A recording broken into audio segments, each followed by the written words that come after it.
Hey everyone, Chris Stout here, just with another unboxing for the BMW R nineT project.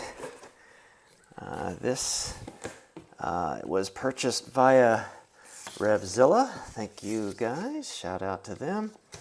And we may have to do a pause, that's kind of cool.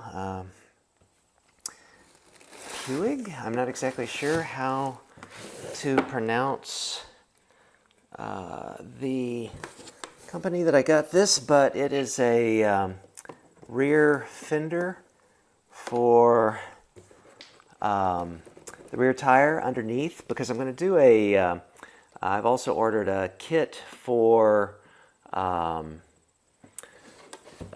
tail delete, and sorry, I am struggling with this. I'll be right back. Okay, and we're back. So got that opened up. As I was starting to say, that the rear fender, I'm going to do a rear fender delete of all this and do a tail tidy. So this is going to be going away as soon as those parts come in. I'll be doing a video on that installation as well. But if we look down here into the box, here's our instructions. I also saw on the Revzilla site that they had a PDF of this, so I could kind of take a look at what I was getting myself into before actually doing it, seeing if I needed any other kind of special tools or anything, which is super helpful. I really do appreciate that possibility of being able to see those kinds of things. So the piece itself goes onto, I'll show you. I can't get to it very easily from where my bike's at right now, but this is a fender that basically kind of hugs the tire a bit. It's got some adjustments so you can make sure that it's properly done, and again, I'll be showing how we will do that. Let's take it out of the wrapper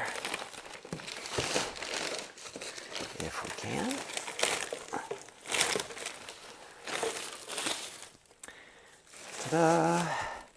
So it's kind of cool. Carbon fiber, and I presume some kind of heavy-duty fiberglass or plastic or something here. It is. Oh, maybe actually I take that back. This I think this is metal. Actually, this internal. So that's cool. So anyway, this will be going on to cover. I'll try and show you a little bit here, but basically it'll be going over this rear tire in a sense, and protecting up underneath this area here, keeping road debris out of the spring and keeping that looking nice. So it'll be eventually connecting up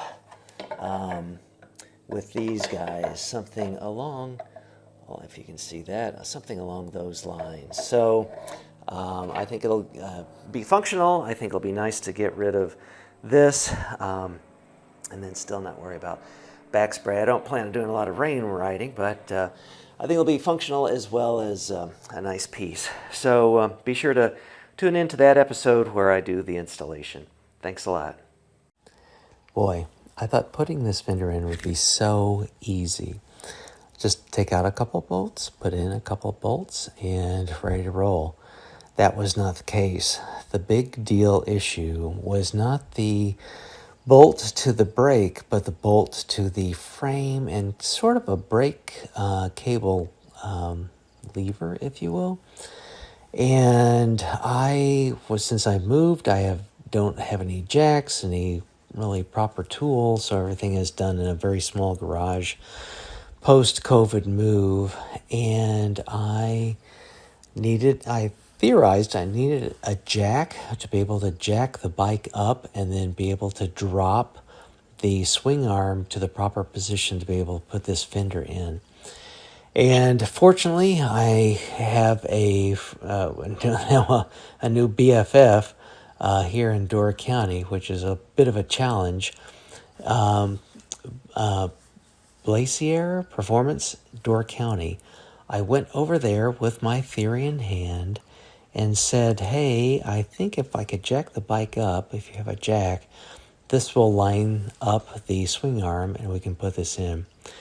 And we tested it and it worked. And then I went back, got my wrenches, put it all in, and a very happy ending to this story.